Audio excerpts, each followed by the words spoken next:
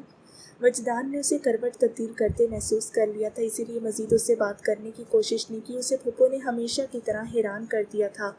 جانے پھوپھو کے پاس ہمیشہ اتنی اداس کہانیاں کہاں سے آ جایا کرتی تھیں؟ جانے پھوپھو کو ہیپی اینڈنگ والی کہانیاں کیوں نہیں آتی تھیں؟ جانے پھوپھو کیوں ہمیشہ ایسی کہانیاں ڈھونڈ لیا کرتی تھیں جن میں انسانی تاریکی کے سیاہ پہلو موجود ہوتے تھے؟ وہ چھت کو تکتا خاموشی سے بہتے خیالات کی ضد میں قید لگتا تھا، اور نازنین اپنے وجود کو چھو کر محسوس کر رہی تھی، کیا وہ اب تک انسان ہی تھی؟ سچ شکر کہ وہ اب تک انسان ہی تھی۔ اگلی صبح بھی ویسی ہی طلوع ہوئی جیسی ہونی چاہیے تھی۔ اس نے وجدان کو کالج ڈراپ کیا اور پھر یونی چلی آئی۔ آج وجدان کی وین نہیں آئی تھی، لیکن اس کا ٹیسٹ تھا، سو اس کا جانا بے حد اہم تھا۔ آج یونی میں بھی کام بہت زیادہ تھا، اسے سر تک اٹھانے کی فرصت نہیں مل سکی۔ کتابوں کو ترتیب پاس شیلف پہ لگانے کے لیے وہ اٹھی اور پھر کئی گھنٹے اسی کام میں جتی رہی۔ کچھ نئی کتب کا اضافہ بھی کیا گیا تھا، سو انہیں بھی ٹھکانے لگانے کا ذمہ اس کے سر تھا۔ الہام کتابیں ایشو کر کے طلباء کو دے رہی تھی، ساتھ ساتھ تاکید بھی جاری تھی کہ وہ اس سے وقت پر دے جائیں، لیکن ایسا بہت کم ہوا کرتا تھا۔ اکثر طلباء لی گئی کتابیں دینا بھول جاتے تھے اور پھر انہیں کلاسز میں جا کر اس جانب توجہ کرنے کے لیے کہا جاتا۔ امتحانات کا دورہ شروع ہونے والا تھا، اسی لیے لائبریری کی جانب آمد و رفت بڑھ چکی تھی۔ اس نے کتب کو ترتیب وار متعلقہ شیلف تک پہنچایا، پھر فہرست تیار کرنے لگی تھی کہ کون سی کتاب کس جگہ ملے گی۔ چھٹی کا وقت ہوا تو آہستہ آہستہ لائبریری سے طلباء کا رش کم ہوتا گیا۔ وہ الہام اور چند ایک کولیگ البتہ اب تک لائبریری ہی میں تھے۔ لنچ پر چل رہی ہو؟ الہام نے کندھے سے بیگ ٹانگتے ہوئے کہا تو اس نے بھی گردن پیچھے پھینک کر لمحے بھر کے لیے دکھتی گردن سسدائی تھی، پھر اسے دیکھا۔ کینٹین چلو، کچھ کھا لیتے، کب سے کام میں مصروف ہو؟ لیکن اب بھی کام رہتا ہے۔ اس نے کتابوں کے بھاری کارٹنز کو دیکھا جو ابھی اپنی جگہ سے دور تھے، اور انہیں رکھنا اس کی ذمہ داری تھی۔ ہو جائے گا یہ نازنین، پہلے چل کر کچھ کھا لو، ویسے بھی صحت دن بدن گرتی جا رہی ہے تمہاری، گھر پر تو کھانا ڈھنگ سے کھاتی ہو نا تم؟ راہداری میں ساتھ ساتھ قدم اٹھاتے الہام نے اس کی جانب دیکھ کر استفسار کیا۔ اس نے گہرا سانس لیا۔ میں کھاتی ہوں۔ میں نے پوچھا ہے ڈھنگ سے کھاتی ہو؟ اس نے آدھے چاند جیسا اینک ناک پر ذرا نیچے کر کے اسے گھورا تھا۔ وہ ہنس دی۔ ڈھنگ کا نہیں پتا مجھے، بس اتنا پتا ہے کہ جو بھی پکتا ہے کھا لیتی ہوں۔ آخری دفعہ کب تم نے اپنا پسندیدہ کھانا بہت رغبت سے کھایا تھا نازنین؟ اس نے افسوس سے گردن ہلا کر اس کی لاپرواہی پر چوٹ کی تھی۔ نازنین کے چہرے پر جانے کیوں ایک سایہ سا لہرایا۔ اس آخری رغبت سے کھائے کھانے کے ساتھ جو تکلیف دہ یادیں وابستہ تھیں، وہ انہیں یاد بھی نہیں کرنا چاہتی تھی۔ وہ کینٹین چلے آئے۔ دوپہر کا وقت اور طلباء کی کلاسز نہ ہونے کے باعث وہاں بھی رش نہ ہونے کے برابر تھا۔ چند ایک طلباء ٹولیوں میں بٹے دور لگی میزوں پر بیٹھے تھے اور باقی آپنوسی میزیں خالی تھیں۔ الہام اور وہ شیشے کے ساتھ لگی میز کی جانب بڑھ آئی، اپنے لیے پینا کولاڈا اور نازنین کے لیے فرائز کا آرڈر دے کر وہ اب کی پوری توجہ سے اس کی جانب گھومی۔ اب بتاؤ مجھے کیا چل رہا ہے تمہارے اس دماغ میں؟ اس کے پوچھنے پر وہ چونکی تھی، پھر سیالٹ کو کان کے پیچھے عرصہ اور دور تک پھیلے سبزہ زار پر بہتی نرم ہوا کو دیکھے گئی۔ الہام نے اسے ہر جانب سے گھیر لیا تھا، اب اس کا رخ کسی اور جانب موڑنا ناممکن تھا، اسی لیے اس نے بتا دینا ہی درست سمجھا۔ امی کو ڈائلیسس پر آنا پڑ گیا ہے، یہ تو جانتی ہو نا تم، لیکن میری تنخواہ اتنی نہیں ہوتی کہ میں ہر مہینے کے لیے بآسانی ان کے میڈیکل اخراجات پورے کر سکوں۔ وجدان کی پڑھائی اور پھر گھر کے خرچوں کو چلانا کٹھن لگ رہا ہے مجھے۔ اس کی بات سن کر وہ چند لمحے بالکل چپ سی ہو اسے دیکھتی رہی۔ پھر کیا سوچ رہی ہو تم؟ کس طرح پورے کرنے ہیں تمام اخراجات؟ ایسے کرو مجھ سے ادھار۔ اس کا کوئی فائدہ نہیں ہے الہام، اس نے درمیان میں اس کی بات کاٹ دی۔ میں کب تک تم سے ادھار لیتی رہوں گی؟ ادھار لینا اس مسئلے کا حل نہیں ہے، مجھے کچھ اور سوچنا ہوگا۔ پھر کیا کر سکتی ہو تم اس کے علاوہ؟ وہ فکر مندی سے انگلیوں کو باہم پھنساتی آگے ہو بیٹھی۔ ظفر نے اسی وقت ان کے درمیان ہائی ٹیبل پر آرڈر لا کر رکھا تھا۔ ٹھنڈا پینا کولاڈا الہام کے لیے اور خستہ زرد سے فرائض نازنین کے لیے۔ سوچ رہی ہوں کسی انسٹیٹیوٹ میں پارٹ ٹائم جاب کر لوں۔ ایک چپس منہ میں رکھتے ہوئے اس نے کہا تو الہام نے بھی سر ہلایا۔ یہ ٹھیک رہے گا، لیکن ادھر بھی سارا دن کام کرتی ہو، قریباً 3 بجے گھر کے لیے نکلتے ہیں ہم یہاں سے، پھر ایک اور کام کے ساتھ تم سب کچھ لے کر چل سکو گی۔ اپنی صحت کا بھی خیال رکھو نازنین۔ اس نے اسے سمجھانا چاہا، لیکن وہ جانتی تھی کہ اس راستے کے علاوہ وہ کوئی اور راستہ نہیں تلاش سکتی تھی۔ میرے پاس خود کے لیے وقت نہیں ہے الہام، امی اور بجی کی ذمہ داری میرے سر ہے۔ اگر ان کے ڈائلیسس ٹریٹمنٹ پہ ذرا بھی ناغہ ہوا تو امی کی صحت بہت بری طرح متاثر ہوگی، اور بجی، اس کے ڈاکٹر بننے کے، کسی اچھے ادارے میں پڑھنے کے خواب کو میں ایسے نہیں کچل سکتی۔ مجھے کام کرنا ہوگا اور بہت کرنا ہوگا۔ لیکن نازنین، تم خود کو بھی تو دیکھو، تم اکیلی جان کیا کیا کر سکتی ہو۔ اس کی پیشانی پر فکر چمک رہی تھی۔ مقابل بیٹھی لڑکی تھکا تھکا سا مسکرائی تھی۔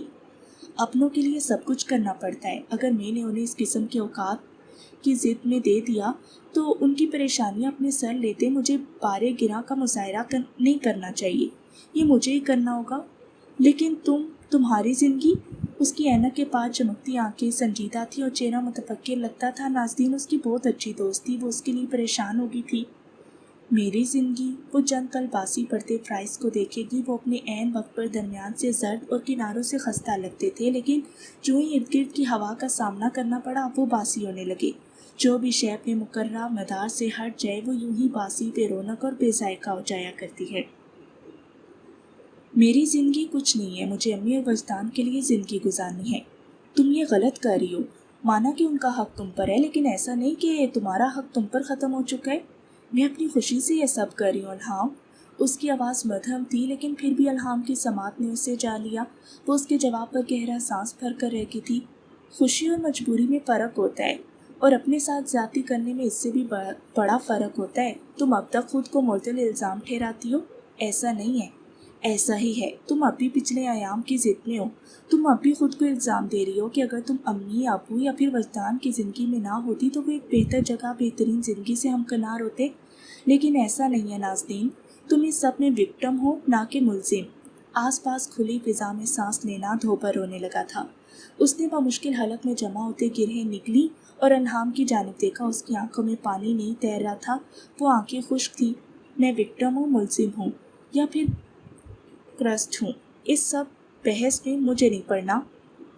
میں بس اتنا جانتی ہوں کہ اگر میں کسی واقعے یا پھر حادثے کی وجہ بنی ہوں تو مجھے بہت طریقے اور سبھاؤ سے اس کی ذمہ داری قبول کرنی چاہیے۔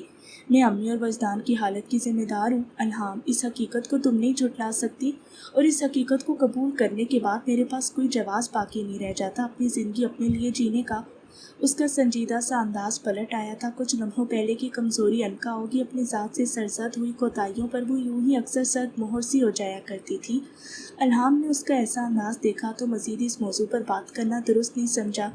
اچھا، پھر کچھ نظر میں ہے کہ کہاں جاب کرنی ہے؟ کوئی ادارہ یا پھر ٹیوشن سینٹر وغیرہ؟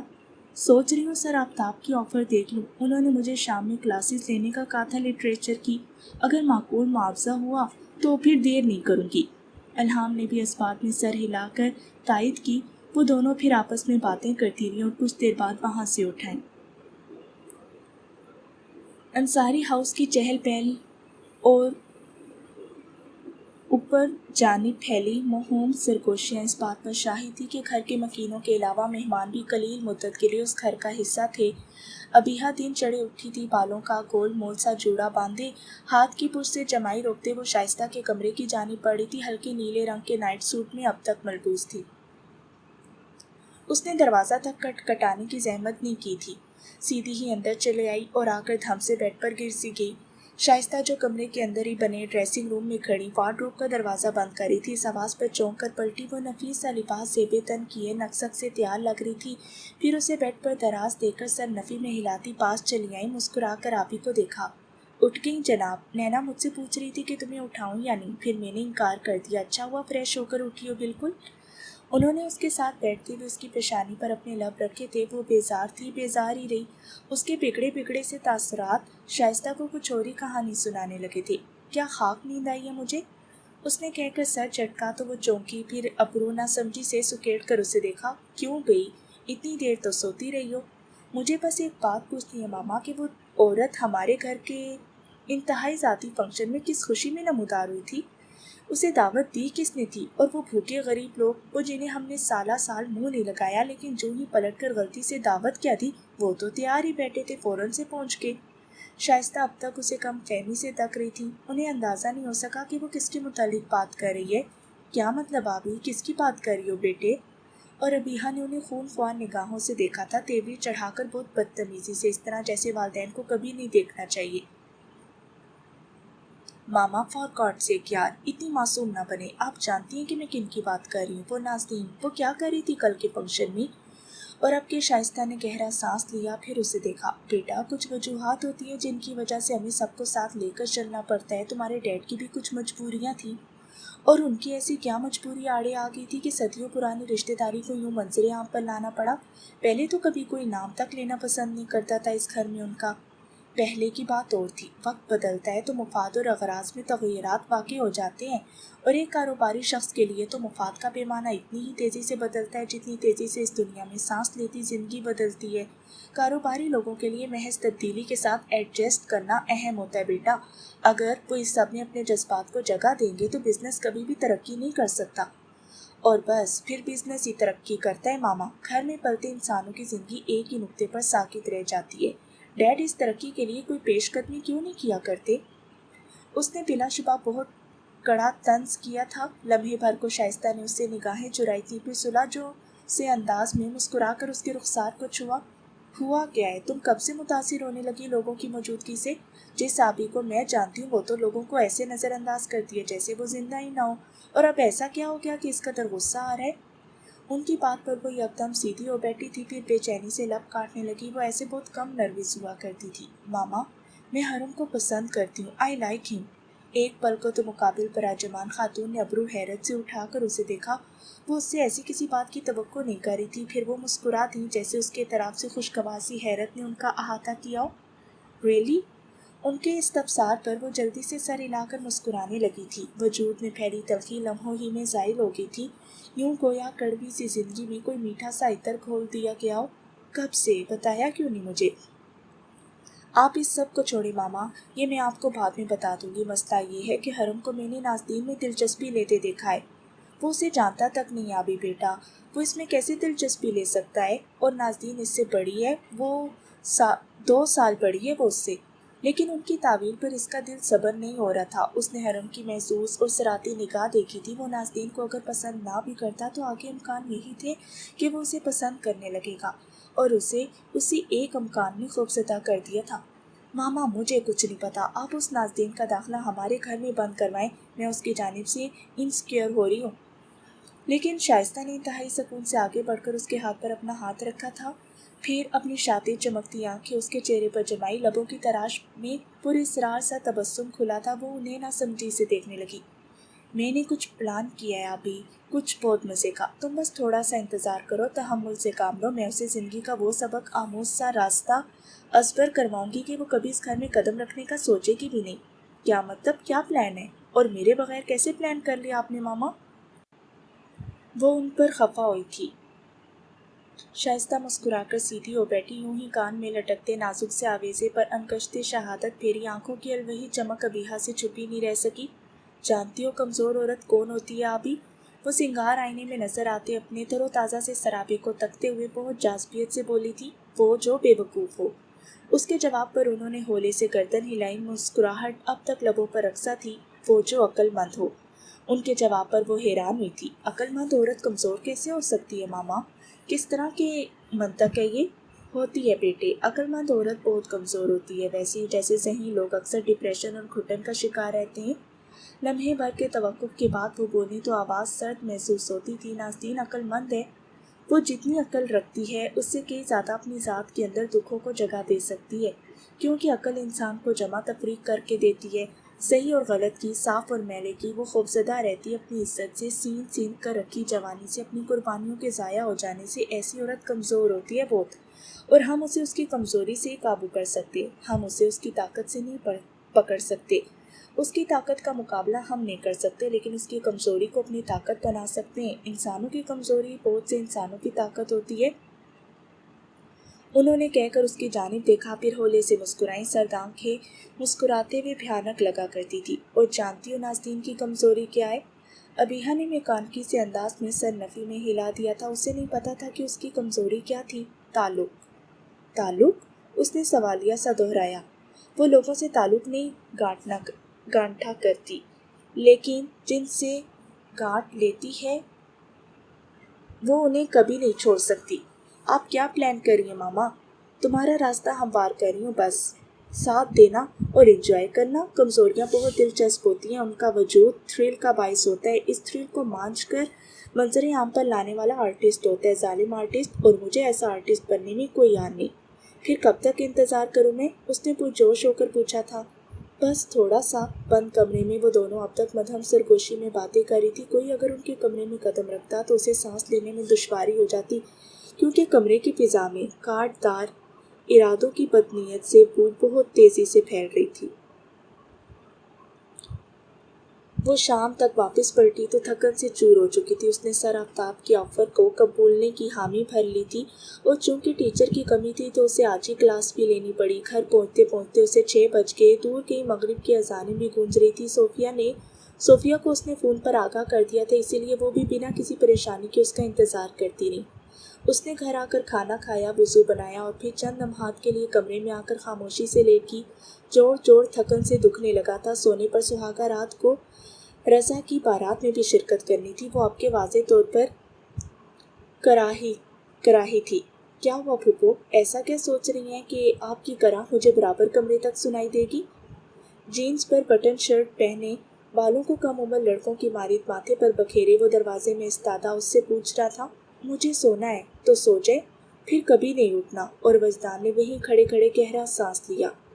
اس قسم کی مایوس کن باتیں کر کے تھکتی نہیں ہیں آپ؟ میں کب مایوس ہوئی؟ اس نے سر اٹھا کر پھپکی سے دیکھا تھا اسے۔ ابھی کیا کہہ رہی ہیں آپ؟ مجھے بارات میں نہیں جانا، مایوس نہیں ہوں میں، بس مجھے وہاں نہیں جانا جہاں میں نہیں جانا چاہتی۔ آپ واقعی نہیں جانا چاہتی؟ اس کے پوچھنے پر وہ جو چھت پر گھومتے پنکھے کو تک رہی تھی ہلکا سا ٹھٹکی، پھر یوں ہی لیٹے لیٹے گردن ایک بار پھر سے اٹھا کر اسے دیکھا۔ مجھے سچ میں نہیں جانا۔ آواز بالکل ہلکی کر لی کہ امی سن لیتی تو اور ہی مصیبت آ جانی تھی۔ اگر میں آپ کی جگہ چلا جاؤں تو بدلے میں آپ مجھے کس چیز سے نوازیں گی؟ کیونکہ آپ جانتی ہیں کہ میں کوئی بھی کام اپنا الاؤنس طے کیے بغیر نہیں کیا کرتا۔ وہ یکدم بستر پر اٹھ بیٹھی، تھکے تھکے سے چہرے پر ایک چمک سی لہر آئی، لب بھی ساختہ مسکراہٹے سے آنکھیں پھیر گئی۔ وجدان نے بامشکل اپنی ہنسی روکی تھی۔ پھپھو جتنا سنجیدہ کوئی نہیں تھا، لیکن پھپھو جتنا غیر سنجیدہ اور بچوں کی طرح خوش ہونے والا بھی اس نے کوئی نہیں دیکھا تھا۔ کیا چاہیے بولو، آپ کیا دے سکتی ہیں بتائیں؟ ایک ابرو اٹھا کر کسی منجھے ہوئے کون آرٹسٹ کی مانند ڈیل کرنا چاہی۔ نازنین نے خفا آنکھوں سے دیکھا تھا اسے۔ کتنے تیز ہو گئے ہو تم؟ میں کوئی چرا نہیں ہوں جو تیز ہو جاؤں گا۔ نازنین کو ہنسی آ گئی۔ خود کو آس پاس کی چیزوں سے تشبیہ دینے کی عادت وجدان میں بچپن سے تھی۔ پھوپھو، میں کوئی بکرا نہیں ہوں جو 2 ٹانگیں اٹھا کر دیوار کے اس پار دیکھ لوں۔ پھوپھو، میں کوئی مچھر نہیں ہوں جو آپ کے کان میں یوں بھنبھناتا رہوں۔ حالانکہ رات کو اس سے کہانی سنتے ہوئے وہ نیند میں اکثر اسی قسم کی آوازیں نکال رہا ہوتا تھا۔ وہ غصے میں آ کر اسے اپنے بستر سے نکلنے کا کہتی، لیکن وہ اس میں اور سمٹ جاتا۔ وہ بچہ اب کتنا بڑا ہو گیا تھا، اسے اپنے کندھوں سے ہر بوجھ اترتا ہوا محسوس ہو رہا تھا۔ تم چلے جاؤ، وہاں سے آ کر مجھے بتا دینا جو بھی چاہیے تمہیں، میں ہر معاوضے کے لیے تیار ہوں۔ پکا؟ آپ کے پاس انکار کا کوئی حق نہیں رہے گا پھر، اور اگر آپ نے اپنی ذہانت سے پینترا بدلنا چاہا تو پھر اچھا نہیں ہوگا پھوپھو۔ وہ کہہ کر یعنی دھمکا کر کمرے سے باہر نکلا تو وہ دیر تک اس کے انداز پر ہنستی رہی۔ یہ وجی بھی نہ۔ اس نے بستر سے پیر اتارے اور الماری کی جانب بڑھ آئی۔ مغرب کی نماز کا وقت اب تک تازہ تھا۔ رضا کی مہندی والے دن وہ شوٹنگ کلب میں موجود تھا۔ اس شوٹنگ کلب کا نقشہ کچھ اس قدر ذہانت سے ترتیب دیا گیا تھا کہ وہاں موجود بہت کم جگہ میں بھی واش رومز، کنٹرول روم اور ریسٹ روم بآسانی بنا ہوا تھا۔ گردن گھما کر دیکھا جاتا تو ہر جانب کی کاسٹ کنکریٹ کی دیواریں نظر آتی۔ وہ ناقابل خول دیواریں تھیں۔ اکثر شوٹنگ کلبز کی دیواریں اسی قسم کے مواد سے کھڑی کی جاتی تھی، حفاظتی طور پر بھی اور تکنیکی لحاظ سے بھی، کیونکہ غلط یا چوکے ہوئے شوٹ کا واپس پلٹنا بے حد خطرناک ثابت ہو سکتا تھا۔ اس لیے اس قسم کے مواد کا استعمال کیا جاتا تھا جو ایک بالکل محفوظ شوٹنگ کلب کا نقشہ کھینچ سکے۔ وہ تہہ خانے میں بنا